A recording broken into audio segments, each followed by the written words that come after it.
The challenges to the reliability of the Bible. Broadly speaking, there's a sense that the Bible is scientifically impossible, right? I mean, the world is not flat. We know these kind of things. There's a sense that the Bible is historically unreliable and that it's culturally regressive, that it advocates cultural positions that are deeply problematic and that we wouldn't really want to embody in a society today. Now, all three of these charges are serious and they're worthy of rigorous exploration. But so that we can narrow tonight's topic to something that we can actually wrap our minds around and have a fruitful discussion and not kind of disperse into the ether out there, we're going to focus tonight on the issue of history and the historical reliability of the four Christian Gospels.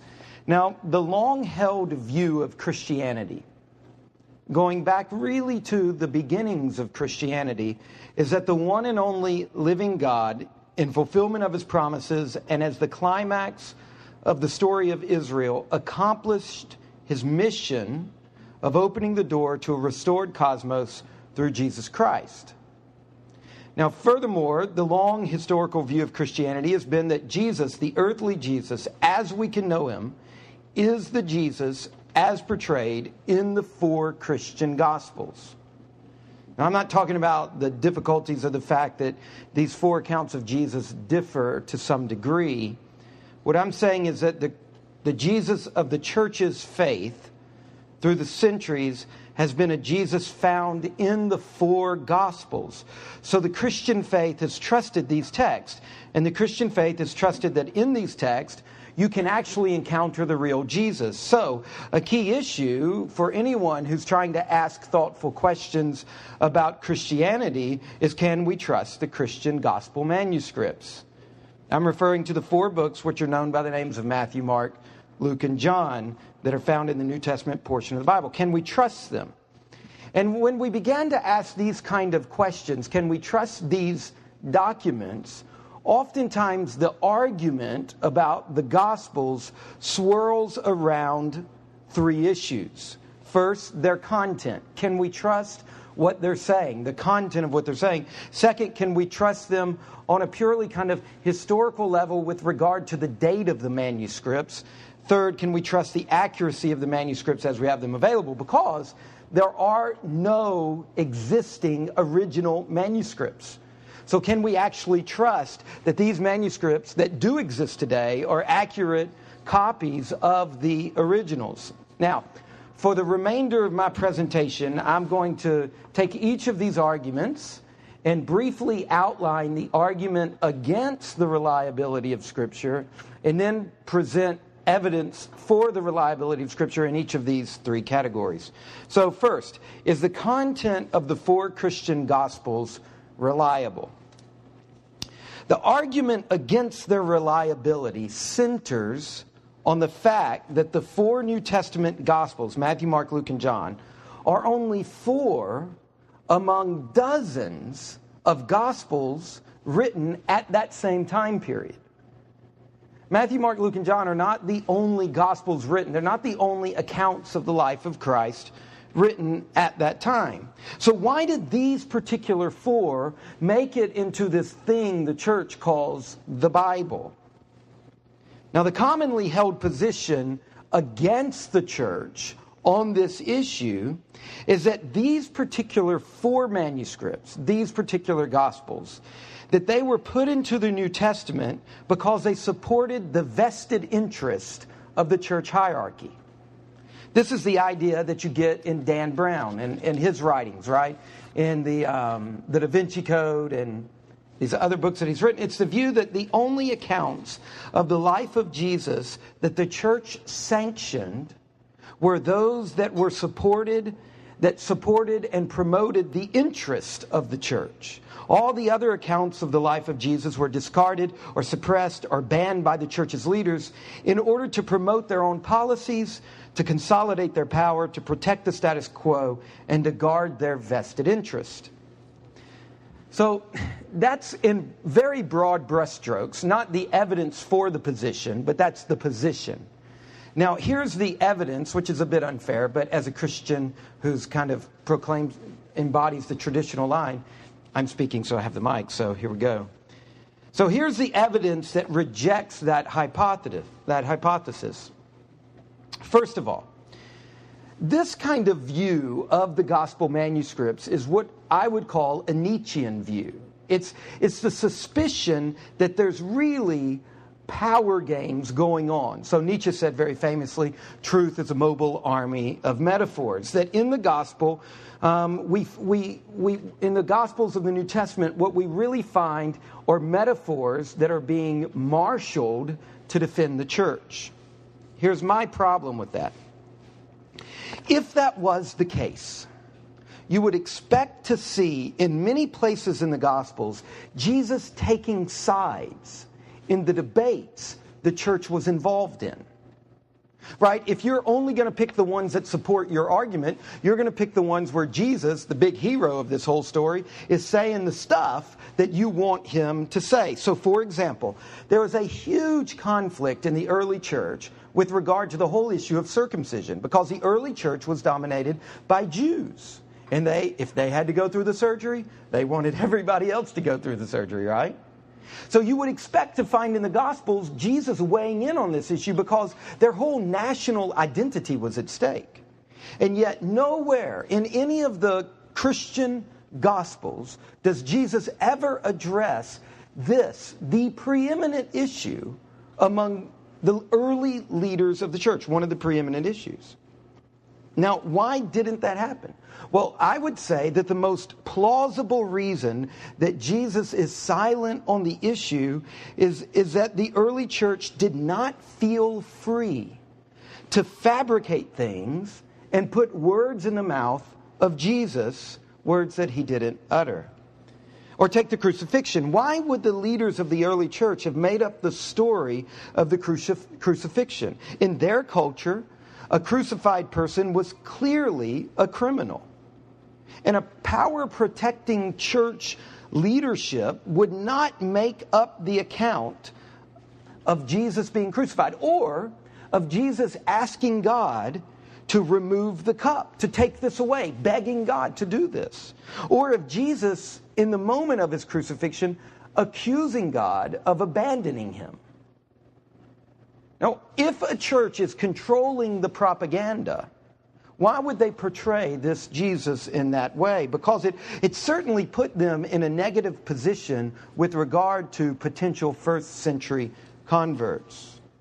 Then there's the prominent role of women. In the Gospels, women are the first witnesses to the resurrection. Now, here's the scandal of that.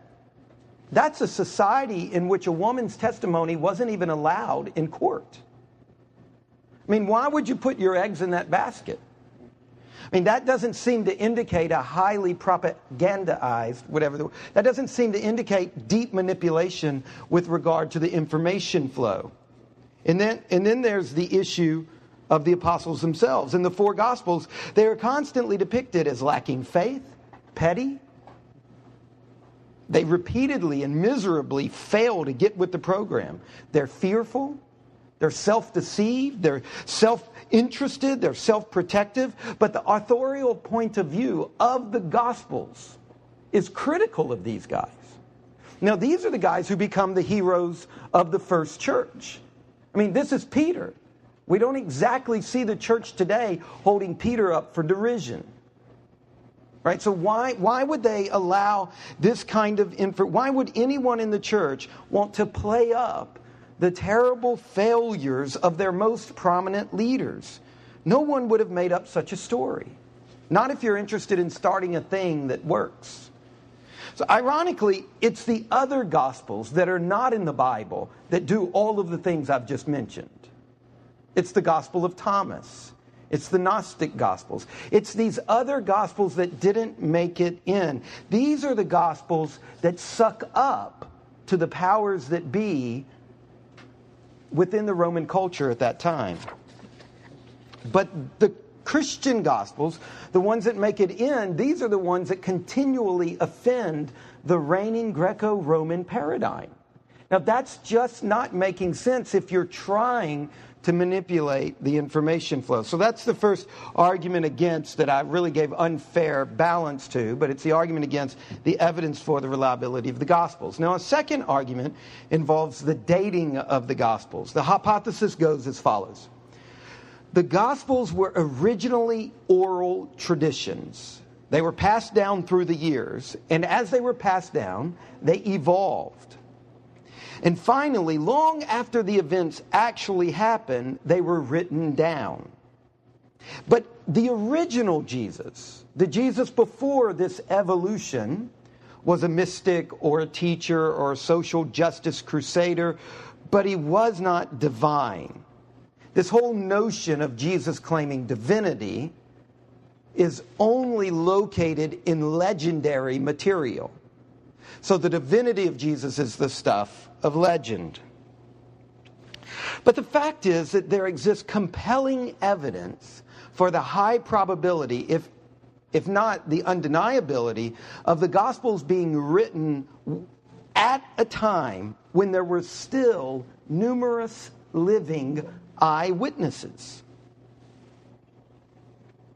In other words, it can be demonstrated that the Christian Gospels were written within living memory of the events they recount. Mark's Gospel, for example, was written well within the lifetime of many of the actual eyewitnesses of the events it's describing. The other three, they were written in a period when living witnesses were becoming scarce. Exactly at the point in time when their testimony would perish, that's when they were put into writing. Now today, the standard dating of the Christian Gospels, even in the most skeptical and liberal of circles, the majority of scholars today, not talking about Christian scholars or conservative scholars, the majority of scholars who are looking at the historical evidence today, they put the Gospel of Mark being written in the 70s, Jesus dying in the 30s. This is 40 years later. Matthew and Luke in the 80s and John in the 90s. Now this means that the period between the events of the gospel story and the writing of the Gospels is a relatively long lifetime by the standards of that day. Now with that in mind, consider the fact that the Gospel themselves actually give names of eyewitnesses. Why are they doing this? They're giving names of eyewitnesses in a time when the eyewitnesses can be talked to and checked up on. So there's a passage in the Gospel of Mark, chapter 15, verse 21, where Mark writes, "And they compelled a passerby, Simon of Cyrene, who was coming in from the country, the father of Alexander and Rufus, to carry the cross." Now this is a high degree of specificity if you're trying to cloak your sources. Here's not only the guy, but here's his children. This is, in other words, it's kind of like Mark is saying, Alexander and Rufus, you can vouch for the truth of what I'm saying. Go ask those guys. 1 Corinthians 15, 1-6 says that Christ died, he was buried, he was raised on the third day, and he appeared to Cephas, that's Peter, then to the 12, then he appeared to more than 500 brothers at one time, most of whom are still alive. You know, if I'm trying to cloak something in legend, I'm not going to add. I'm going to say, yeah, most of them are dead. You can't really find them today. Most of whom are still alive, though some have fallen asleep. Then he appeared to James and to all the apostles, last of all to the one untimely born. He appeared to me. Paul, the apostle Paul, is writing. You can't claim 500 eyewitnesses who are still living unless you're confident in the availability of the veracity of their testimony. Acts chapter 26, verse 26. The Apostle Paul is talking to the king of that area. He's talking to the Roman governor in that area that's called King Agrippa. And he says, "You know about these things, and I'm speaking boldly, for I am persuaded that none of these things has escaped your notice. For these have not been done in a corner." Now, as a historical document goes, this is being written at a time when this king can be asked. This is a very public figure that you've just outed on a conversation. And then there are hundreds of named and indicated bystanders, opponents, officials who are ready to challenge or contradict any assertions not rooted in history. Remember, Palestine is a small country. And there's another relevant point. Because the writings of the Gospels were so close to the actual historical events of the Gospels, the raw sources, the raw materials that they're basing their documents on were plentiful. In other words, the Gospel writers were able to utilize a variety of sources, many of them oral, many from eyewitnesses. They were available. Now, what does all of this mean with regard to the reliability of the Gospels? First, think about the fact that for a highly altered, fictionalized account of an event to take hold in the public imagination, it is necessary that the eyewitnesses, and in an oral culture, it is necessary that the eyewitnesses and their children and their grandchildren have been long dead. They must be off the scene so that they cannot contradict or debunk the embellishments and the falsehoods of the story. The Gospels were written far too soon for legend to occur. The New Testament documents could not say Jesus was crucified when thousands of people were still alive who knew whether he was or was not publicly crucified. If there had not been appearances after his death, if there had not been an empty tomb, if he had not made these claims and the public documents claim they happened, Christianity would have never gotten off the ground.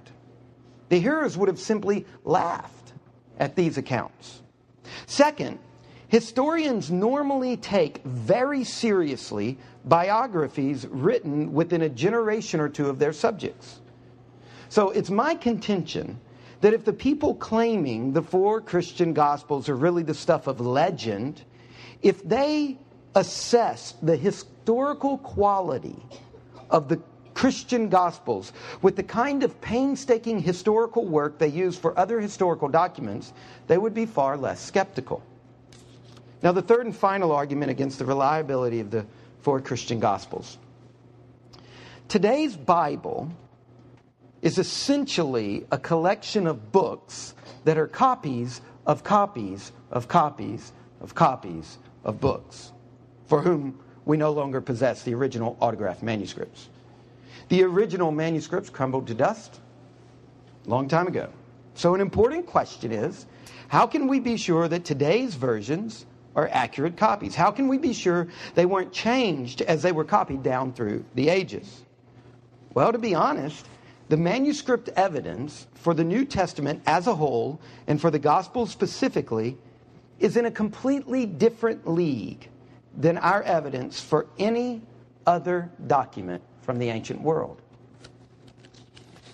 Let me show you what I mean. Some of you have a note sheet. Some of this is on there. Alexander the Great. Did you know that the earliest biographies of Alexander were written by Arrian and Plutarch 400 years after Alexander died? The earliest biography for Alexander the Great, the earliest biography that exists, is 400 years after the date of his death. And yet the majority of historians consider those two biographies, the one by Arrian, the one by Plutarch, they consider those biographies to be generally trustworthy. Now, historians all agree that legendary material about Alexander began to develop 5 centuries after his death, because there was enough oral knowledge to stop it up until that point. So whether the Gospels were written 30 years later, if you're very conservative, or 60 years after his death, it doesn't matter at this point when we're dealing with biographic material. It's negligible. Tacitus, the Annals of Rome, AD 116. The first 6 books, we only have one extant manuscript, written in AD 850, more than 700 years. Books 11 through 16, we only have one extant manuscript, written around the 11th century. Books 7 through 10, there's no extant manuscripts. Josephus, the Jewish Wars, it was written in the 1st century AD. The earliest manuscript we have is a Latin manuscript from the 4th century AD. The oldest Greek manuscripts, there's 9 of them, come from the 10th, 11th, and 12th centuries. The Russian manuscript comes from the 12th. I mean, there's nothing as close as, I'll show you in a minute, Homer's the Iliad, written 800 BC. The oldest manuscripts of Homer that exists today, or a group of Greek manuscripts from the 2nd and 3rd centuries. This is 600. This is almost 1,000 years after the original. We do not have the original of the Iliad. Now, when it comes to the New Testament, which was written between the years 50 and 90 AD, we've got a manuscript that contains 5 verses. It's a partial manuscript of the Gospel of John, and it dates to somewhere between 98 and 150 AD. They dated it a couple of years ago based on the script, that script of handwriting only existed at this particular time. Now, that's just a few short... The original was written somewhere in the 90s. We've got something around 98 to 150. The 4 Christian Gospels of the New Testament are all referenced in historical documents from the first half of the 2nd century. There's a whole list of things. The Chester Beatty Biblical Papyri, discovered in 1930, contains portions of 4 Gospels and the book of Acts from the 3rd century AD. This is just 200 years, a little over 200 years later. Large portions of Ada Paul's letters are there. Portions of Hebrews from around 200 AD. Large sections of the book of Revelation.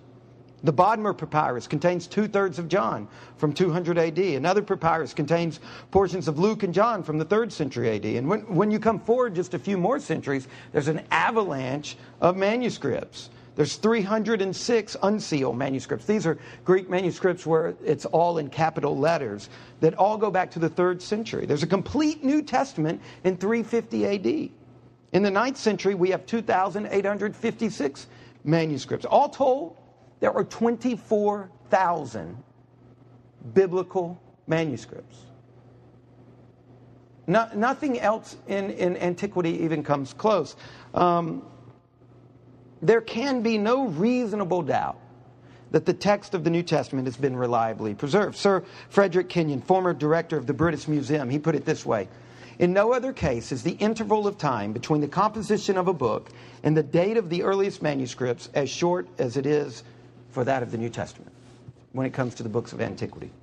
So let me kind of wrap it all up. The Gospels, I would propose to you, present a portrayal of Jesus which is firmly grounded in real history. They embody the testimonies of the eyewitnesses. Now, not of course without editing and interpretation, but in a way that is substantially faithful to how the eyewitnesses themselves told it. Since the gospel writers were more or less in direct contact with these eyewitnesses, they were not removed from them by a long process of anonymous translation, of anonymous kind of evolution like we have with Alexander the Great's biographies. In the case of one of the Gospels, that of the Gospel of John, it's an actual eyewitness writing the Gospel. We have no eyewitness to Alexander the Great's life. Now, by calling the Gospel testimonies of eyewitnesses, I'm not saying that they are testimony instead of history, but I'm saying that they are the particular type of history that we call testimony. Now, this is really important for a number of reasons. For example, an irreducible feature of testimony is that it asks to be trusted. This does not mean that it asks to be trusted uncritically, but it does mean that testimony should not be treated as credible only to the extent that it can be independently verified. Trusting testimony is not an irrational act of faith that leaves your critical rationality aside. On the contrary, the rationally appropriate way of responding to authentic testimony is trust. The Gospel's understood as testimony. This is an entirely appropriate means of access to the historical reality of Jesus. Historically speaking, testimony is a unique and a uniquely valuable means of access to the historical reality. So understanding the Gospels as testimony, we can recognize that this particular view of the meaning of history is not an arbitrary imposition on the objective facts, but this is the way the witnesses perceived the history. Now, with that being said, the historical reliability of the Gospels cannot compel faith, because historical evidence is not the same as meaning. Right? The argument about the meaning of why Napoleon invaded X, Y, and Z is different than did Napoleon invade X, Y, or Z. The historical reliability of the Gospels cannot compel faith because historical evidence cannot provide theological meaning of somebody's actions. It's possible to establish the plausibility of the empty tomb. And it's possible, I would argue, that if I had time, and this was the purpose of tonight, to establish the historical plausibility of Jesus rising from the dead. I think there's good historical evidence to say that's the most plausible answer to a whole series of issues. But that historical argument cannot prove what Christians say about that. You see, Christians say that Jesus died and rose from the dead to pay for our sins. To put it another way, that Jesus was crucified, that might be indubitable. I believe it is. But that in and of itself is no more significant than the fact that undoubtedly so were thousands of others in his time. That's it for me.